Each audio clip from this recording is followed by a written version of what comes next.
রাজিকোত্তরা model কলেজের 2020 সালের online শ্রেণী কার্যক্রমে দশম শ্রেণী ব্যবসা শিক্ষা শাখার বাংলা মাধ্যমের শিক্ষার্থীদের আমি স্বাগত জানাচ্ছি। মোহাম্মদ মিজানুর রহমান, সহকারী অধ্যাপক, হিসাব বিজ্ঞান বিভাগ, দিবা শাখা। শিক্ষার্থীরা, আজ আমরা আমাদের পাঠ্য বইয়ের একাদশ অধ্যায় পণ্যের ক্রয় মূল্য, উৎপাদন ব্যয় এবং বিক্রয় মূল্য এই অধ্যায়টি আলোচনা করব। আজ আমরা উৎপাদন ব্যয়ের উপাদানসমূহের সাথে পরিচিত হব। উৎপাদন ব্যয়ের উপাদানসমূহকে প্রধানত তিন ভাগে ভাগ করা হচ্ছে: কাঁচামাল, মজুরি এবং অন্যান্য আরোপণযোগ্য ব্যয়। এই প্রতিটি ব্যয়কে আবার দুই ভাগে ভাগ করা হয়েছে: প্রত্যক্ষ কাঁচামাল, পরোক্ষ কাঁচামাল, প্রত্যক্ষ মজুরি, পরোক্ষ মজুরি, প্রত্যক্ষ আরোপণযোগ্য ব্যয় এবং পরোক্ষ আরোপণযোগ্য ব্যয়, বা আমরা এটাকে উপরিব্যয় হিসেবেও অভিহিত করে থাকি। আসো আমরা সংক্ষেপে এই তিনটি উপাদান এবং তার যে শাখা রয়েছে তার সম্পর্কে একটু ধারণা নেই। কাঁচামাল। যে কোনো উৎপাদন প্রক্রিয়ার ক্ষেত্রে কাঁচামাল একটি অত্যাবশ্যকীয় উপাদান। কাঁচামাল ছাড়া আমরা উৎপাদনের কথা চিন্তাও করতে পারি না। এখন এই কাঁচামাল পণ্যের সাথে প্রত্যক্ষ এবং পরোক্ষভাবে জড়িত থাকতে পারে। ধরো আমরা যদি বলি যে আমরা একটি শার্ট প্রস্তুত করব, শার্ট উৎপাদন করব, তাহলে এই শার্ট তৈরির ক্ষেত্রে এর প্রত্যক্ষ কাঁচামাল হচ্ছে কাপড়। পরবর্তীতে যখন আমরা শার্টটাকে কাপড়টাকে কেটে সেলাই করব, তখন ওই শার্টে বাটন লাগানো হচ্ছে, পেস্টিং দেওয়া হচ্ছে, এই সবগুলো হচ্ছে আমাদের জন্য পরোক্ষ কাঁচামাল। যে কোনো পণ্য উৎপাদনের ক্ষেত্রেই যে কাঁচামালটি পণ্যের সাথে ওতপ্রোতভাবে জড়িত, যেটা ছাড়া আমরা পণ্যের কোনো অস্তিত্বের কথা চিন্তাই করতে পারি না, সেটাই হচ্ছে প্রত্যক্ষ কাঁচামাল। যেমন যদি বলা হয় যে আমি ফার্নিচার তৈরি করব, তাহলে ফার্নিচার তৈরির ক্ষেত্রে যদি কাঠের ব্যবহার হয় তাহলে কাঠ হচ্ছে প্রত্যক্ষ কাঁচামাল। যদি সেটা তোমার স্টেইনলেস স্টিলের হয় তাহলে স্টেইনলেস স্টিলটা হচ্ছে প্রত্যক্ষ কাঁচামাল। আর পরোক্ষ কাঁচামাল হচ্ছে ওই, যদি আমরা কাঠের ফার্নিচার তৈরি করি সেক্ষেত্রে রং, বার্নিশ যেটা ব্যবহার করা হচ্ছে, পুডিং ব্যবহার করা হচ্ছে, ওগুলো হচ্ছে পরোক্ষ কাঁচামাল। মজুরির ক্ষেত্রেও যে মজুরিটি আমাদের প্রত্যক্ষভাবে পণ্যের সাথে ওতপ্রোতভাবে জড়িত, যেটা ছাড়া আমরা পণ্যের রূপগত পরিবর্তনই সাধন করতে পারবো না, সেটাই হচ্ছে আমাদের প্রত্যক্ষ মজুরি। এবং যেগুলো পণ্যের উৎপাদনের সাথে যেই মজুরির কোনো সম্পর্ক নেই, পরোক্ষভাবে সম্পর্কিত, সেগুলো হচ্ছে যেমন ধরো আমরা ফ্যাক্টরির যিনি গার্ড থাকে বা দারোয়ান থাকে তাকে যে মজুরি দেই সেটাকে বোঝানো হয়। অথবা আমরা যদি বলি যে এই সুপারভাইজার যিনি থাকেন ফ্যাক্টরিতে, যিনি সুপারভাইজ করেন যে উৎপাদন যথাযথভাবে সম্পন্ন হচ্ছে কিনা, তাকেও আমরা পরোক্ষ মজুরির মধ্যে অন্তর্ভুক্ত করতে পারব। অন্যান্য আরোপণযোগ্য ব্যয় এর ক্ষেত্রে প্রত্যক্ষ যেগুলো আছে, যেমন পণ্যের তৈরির ক্ষেত্রে নকশা প্রণয়ন করা জন্য যে ব্যয় হয়, পাশাপাশি ধরো তোমার বিশেষ কোনো যন্ত্রাংশ ভাড়া নিয়ে আসা হয়েছে পণ্যের উৎপাদনের জন্য, সেগুলো হচ্ছে আমাদের জন্য প্রত্যক্ষ আরোপণযোগ্য ব্যয়। এবং পরোক্ষ আরোপণযোগ্য ব্যয় যেগুলো আমরা বলি সেগুলো হচ্ছে আমাদের কারখানাতে বা অফিসে বা আমাদের বিক্রয় কেন্দ্রে যে সকল ব্যয়গুলো সম্পন্ন করা হয় সেগুলো হচ্ছে আমাদের জন্য পরোক্ষ আরোপণযোগ্য ব্যয় বা উপরিব্যয়। উপরিব্যয়কে আমরা আবার তিন ভাগে ভাগ করছি: কারখানা উপরিব্যয়, অফিস উপরিব্যয়, বিক্রয় উপরিব্যয়। কারখানা উপরিব্যয়ের ক্ষেত্রে কারখানার ভাড়া, বিদ্যুৎ, জ্বালানি খরচ, কারখানায় ব্যবহৃত যন্ত্রপাতির মেরামত, যন্ত্রপাতির অবচয়, এই সবগুলোকেই আমরা কারখানা উপরিব্যয় হিসেবে গণ্য করব। অফিস উপরিব্যয়ের ক্ষেত্রে অফিস বা প্রশাসনিক উপরিব্যয় হিসেবে এটাকে অভিহিত করা হয়। অফিসের ভাড়া, কর্মচারীদের বেতন, মণিহারি বাবদ যে ব্যয় করা হয়, এই সবগুলোই আমাদের অফিস উপরিব্যয়ের অন্তর্ভুক্ত। বিক্রয় উপরিব্যয়ের ক্ষেত্রে বিক্রয় কেন্দ্রের ভাড়া, বিক্রয় কর্মী এর বেতন, তোমার প্রচারণা ব্যয়, বিজ্ঞাপন, বহি পরিবহন, এই সবগুলোই আমাদের বিক্রয় উপরিব্যয়ের অন্তর্ভুক্ত হবে। এই যে ব্যয়ের উপাদান সমূহ যেগুলো আমরা শুনতে পেলাম, এদের এই বিভিন্ন উপাদানের সংমিশ্রণে আমরা উৎপাদনের বিভিন্ন স্তরের নামকে চিহ্নিত করব। যেমন সর্বপ্রথম আসতেছে মুখ্য ব্যয়, প্রত্যক্ষ মজুরি, প্রত্যক্ষ কাঁচামাল এবং প্রত্যক্ষ আরোপণযোগ্য ব্যয় সমষ্টিকে আমরা মুখ্য ব্যয় হিসেবে অভিহিত করব। পরোক্ষ কাঁচামাল, পরোক্ষ মজুরি এবং অন্যান্য কারখানা ব্যয়। এখানে অন্যান্য কারখানা ব্যয় বলতে কারখানার ভাড়া, বিদ্যুৎ, জ্বালানি, যন্ত্রপাতির মেরামত, তোমার যন্ত্রপাতির অবচয়, কারখানার সুপারভাইজারের যে পারিশ্রমিক আছে, এই সবগুলোকেই আমরা অন্যান্য কারখানা ব্যয়ের অন্তর্ভুক্ত করব। এই তিনটার সমষ্টিকে আমরা বলছি মোট কারখানা উপরিব্যয়। ইতিপূর্বে আমরা মুখ্য ব্যয় নির্ণয় করেছিলাম তিনটি প্রত্যক্ষ খরচের সমষ্টিকে, প্রত্যক্ষ কাঁচামাল, প্রত্যক্ষ মজুরি এবং প্রত্যক্ষ আরোপণযোগ্যের সমষ্টিকে আমরা মুখ্য ব্যয় বলছি। তাহলে মুখ্য ব্যয় এবং মোট কারখানা উপরিব্যয়, এই দুটোর সমষ্টিকে আমরা বলবো উৎপাদন ব্যয়।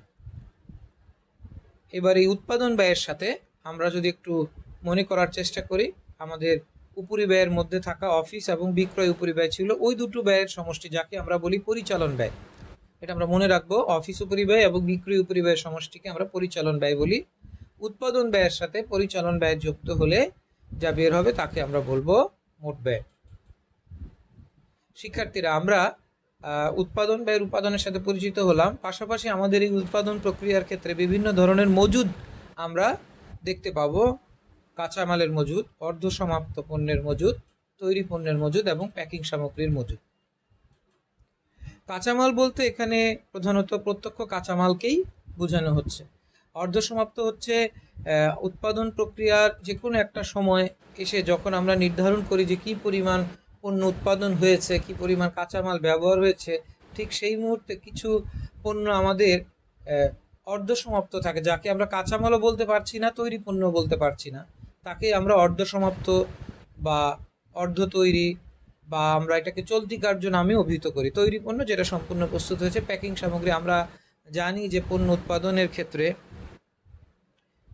উৎপাদন পরবর্তী সময়ে পরিবহনের সুবিধার্থে বা বিক্রয়ের সুবিধার্থে একে প্যাকিংয়ের আওতায় আনা হয়। সেই প্যাকিংটা দু ধরনের হতে পারে। একটা হচ্ছে যে পণ্যকে বিভক্তিকরণের ক্ষেত্রে বা নির্দিষ্ট সংখ্যা দ্বারা আবদ্ধ করার ক্ষেত্রে প্যাকিং করা হয়। যেমন ধরো ছটার একটা প্যাকেট করা হলো বা 1 ডজনের একটা প্যাকেট করা হলো।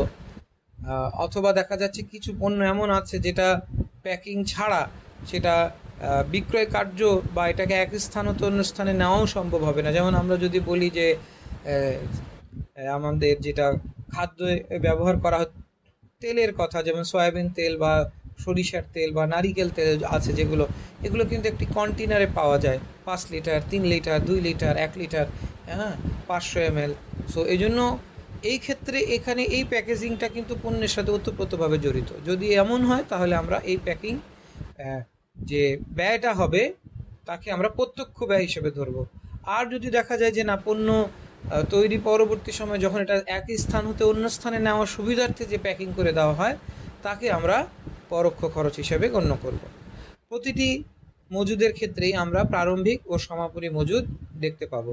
প্রারম্ভিকগুলো হচ্ছে গত সময়ের শেষ তারিখের যা অবশিষ্ট ছিল, আর সমাপনী হচ্ছে চলতি যে সময়ের জন্য আমরা বিবরণী প্রস্তুত করব সেই সময়ের শেষে যে মজুদ রয়ে গেছে তাকে বোঝাবো। এবার আমরা এই যে উৎপাদন ব্যয়ের যে উপাদানগুলোর সাথে আমরা পরিচিত হলাম, বিভিন্ন ধরনের মজুদের সাথে পরিচিত হলাম, এই তিনটাকে একত্রিত করে আমরা যে বিবরণী সমূহ প্রস্তুত করব তার মধ্যে সর্বপ্রথম হচ্ছে উৎপাদিত পণ্যের ব্যয় বিবরণী। উৎপাদিত পণ্যের ব্যয় বিবরণী। দ্বিতীয় আমরা প্রস্তুত করব বিক্রিত পণ্যের ব্যয় বিবরণী। সর্বশেষ আমরা প্রস্তুত করব বিশদ আয় বিবরণী। চলো আমরা একটি সমস্যার সমাধান করে এই তিনটি বিবরণী প্রস্তুত করি। শিক্ষার্থীরা, আমাদের স্ক্রিনে আমরা দেখতে পাচ্ছি পারভেজ ফার্নিচার গ্যালারি 2019 সালের মে মাসের উৎপাদন সংক্রান্ত তথ্যাদি। আমরা প্রশ্নটি একটু লক্ষ্য করি। কাঁচামাল ক্রয় হয়েছে নির্দিষ্ট টাকার, ক্রয় পরিবহন, পরোক্ষ কাঁচামাল, পরোক্ষ মজুরি, প্রত্যক্ষ মজুরি, কারখানার ভাড়া, অফিস ভাড়া, যন্ত্রপাতির অবচয়, কর্মচারীদের বেতন, বিক্রয় পরিবহন, শোরুম ভাড়া, মনিহারি খরচ, অন্যান্য প্রত্যক্ষ খরচ, কারখানার বিদ্যুৎ, বিক্রয় কর্মীর বেতন, বিক্রয়। কাঁচামালের প্রারম্ভিক মজুদ, কাঁচামালের সমাপনী মজুদ, অসমাপ্ত পণ্যের প্রারম্ভিক মজুদ, অসমাপ্ত পণ্যের সমাপনী। অসমাপ্ত বলতে এখানে অর্ধসমাপ্তকেই বোঝানো হচ্ছে। তৈরি পণ্যের প্রারম্ভিক মজুদ, তৈরি পণ্যের সমাপনী মজুদ। সো আমরা প্রথম রিকোয়ারমেন্টটার দিকে যদি আমরা লক্ষ্য করি, ক, সেখানে বলা হয়েছে কারখানা উপরিব্যয়ের মোট পরিমাণ নির্ণয় করো। সো কারখানা উপরিব্যয় নির্ণয়ের ক্ষেত্রে আমরা আমাদের প্রশ্নে থাকা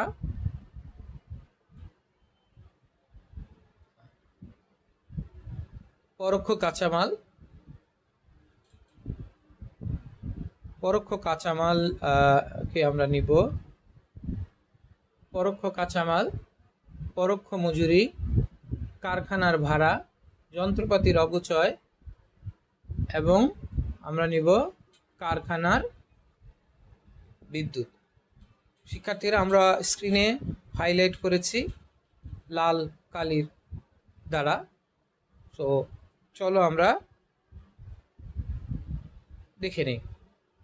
পরোক্ষ কাঁচামাল 10,000, পরোক্ষ মজুরি 12,000, কারখানার ভাড়া 8,000, যন্ত্রপাতির অবচয় 2,000 এবং কারখানার বিদ্যুৎ 2,500। সব মিলিয়ে মোট কারখানা উপরিব্যয়ের পরিমাণ দাঁড়ালো 34,500 টাকা। শিক্ষার্থীরা একটা বিষয় তোমাদের জানা প্রয়োজন, তা হচ্ছে যে পরোক্ষ কাঁচামাল এবং পরোক্ষ মজুরিকে আমরা কারখানা উপরিব্যয়ের অন্তর্ভুক্ত করব। এই জিনিসটা আমরা মনে রাখবো যে পরোক্ষ কাঁচামাল, পরোক্ষ মজুরি কারখানা উপরিব্যয়ের অন্তর্ভুক্ত।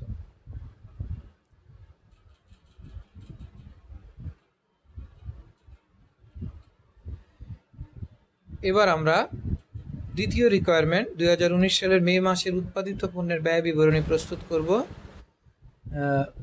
সো এই বিবরণী প্রস্তুতের ক্ষেত্রে আমরা যে সকল আইটেমগুলো নিব তা হচ্ছে কাঁচামাল ক্রয়, ক্রয় পরিবহন, প্রত্যক্ষ মজুরি,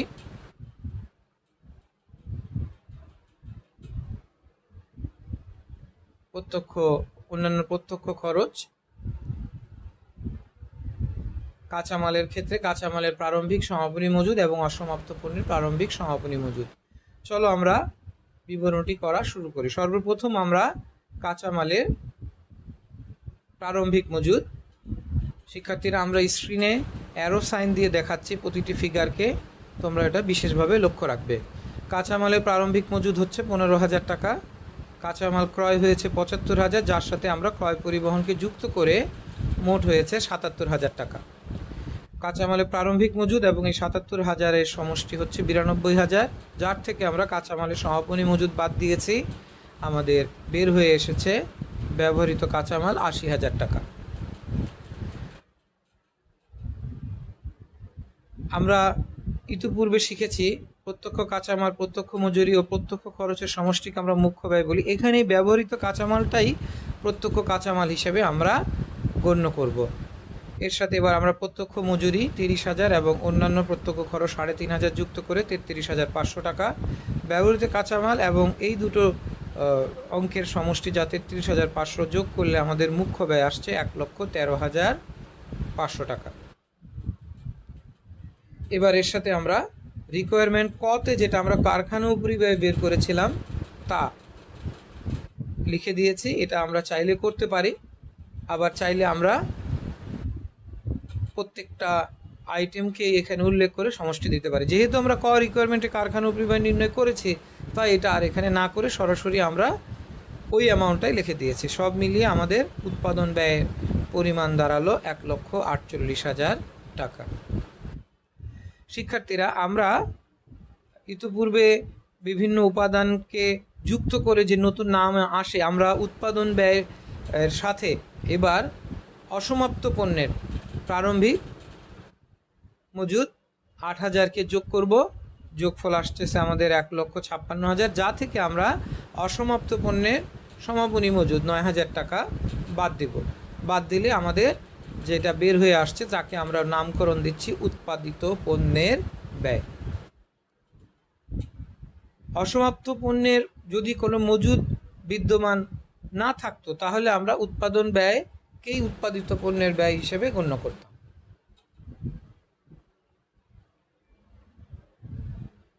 এবার আমরা আমাদের তৃতীয় রিকোয়ারমেন্টে দিকে অগ্রসর হব, কিন্তু তার আগে আমরা একটু দেখে নেই যে আমরা যে নিয়মটা শিখেছিলাম যে প্রত্যক্ষ কাঁচামাল, প্রত্যক্ষ মজুরি এবং প্রত্যক্ষ অন্যান্য ব্যয়ের সমষ্টিকে মুখ্য ব্যয় বলে, তা আমরা এখানে নির্ণয় করেছি। এর পরবর্তীতে পরোক্ষ কাঁচামাল, পরোক্ষ মজুরি ও কারখানা সংক্রান্ত যাবতীয় অন্যান্য ব্যয়কে মুখ্য ব্যয়ের সাথে যুক্ত করে উৎপাদন ব্যয় নির্ণয় করেছে এবং অসমাপ্ত পণ্যের প্রারম্ভিক ও সমাপনী মজুদ যোগ বিয়োগ করে উৎপাদিত পণ্যের ব্যয় নির্ণয় করেছি। আমরা অলরেডি আমাদের প্রশ্নে থাকা বেশ কিছু তথ্যাদিকে আমরা ব্যবহার করেছি। চলো আমরা আবার একটু প্রশ্নে গিয়ে এটাকে একটু চিহ্নিত করি। আমরা কাঁচামাল ক্রয় নিয়েছি, ক্রয় পরিবহন নিয়েছি, প্রত্যক্ষ মজুরি নিয়েছি, আমরা প্রত্যক্ষ খরচ নিয়েছি, আমরা কাঁচামালের প্রারম্ভিক মজুদ, কাঁচামালের সমাপনী মজুদ, অসমাপ্ত পণ্যের মজুদ, অসমাপ্ত পণ্যের সমাপনী মজুদ। তাহলে আমাদের যেগুলো বাকি রয়ে গেল তা হচ্ছে অফিস ভাড়া, কর্মচারীর বেতন, বিক্রয় পরিবহন, শোরুম ভাড়া, মনিহারি খরচ, বিক্রয় কর্মীর বেতন। আমরা যদি একটু লক্ষ্য করি, অফিস ভাড়া হচ্ছে অফিস উপরিব্যয়, কর্মচারীদের বেতন ও অফিস উপরিব্যয়, বিক্রয় পরিবহন বিক্রয় উপরিব্যয়, শোরুম ভাড়া বিক্রয় উপরিব্যয়, মনিহারি খরচ অফিস উপরিব্যয় এবং বিক্রয় কর্মীর বেতন হচ্ছে 4000, যা হচ্ছে বিক্রয় উপরিব্যয়। তৈরি পণ্যের প্রারম্ভিক ও সমাপনী মজুদ। সো এই তৈরি পণ্যের প্রারম্ভিক ও সমাপনী মজুদকে কিভাবে আমরা আর্থিক বিবরণীতে লিপিবদ্ধ করব তা একটু দেখে নিই। আমরা বাম দিকে লক্ষ্য করি, আমরা বিক্রিত পণ্যের ব্যয় নির্ণয় করি। যদিও আমরা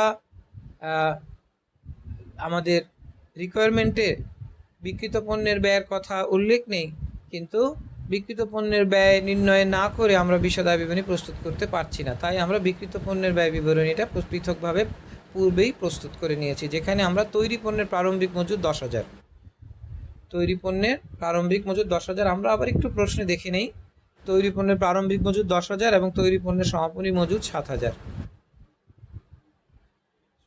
সো তৈরি পণ্যের প্রারম্ভিক মজুদ 10,000, এর সাথে আমরা উৎপাদিত পণ্যের ব্যয় 1,47,000কে যোগ করেছি, যার থেকে তৈরি পণ্যের সমাপনী মজুদ 7,000 বাদ দিয়ে আমাদের বিক্রিত পণ্যের ব্যয় এসেছে 1,50,000। শিক্ষার্থীরা, আমরা ডান দিকে স্ক্রিনে দেখতে পাচ্ছি বিশদ আয় বিবরণী। আমরা বিশদ আয় বিবরণী আমরা যখন দুতরফা দাখিলা পদ্ধতিতে ব্যবসা প্রতিষ্ঠানের আর্থিক বিবরণী প্রস্তুত করি, তখন আমরা বিশদ আয় বিবরণী প্রস্তুত করেছিলাম। ওই বিশদ আয় বিবরণী এবং এই বিশদের মধ্যে খুব একটা তফাৎ নেই।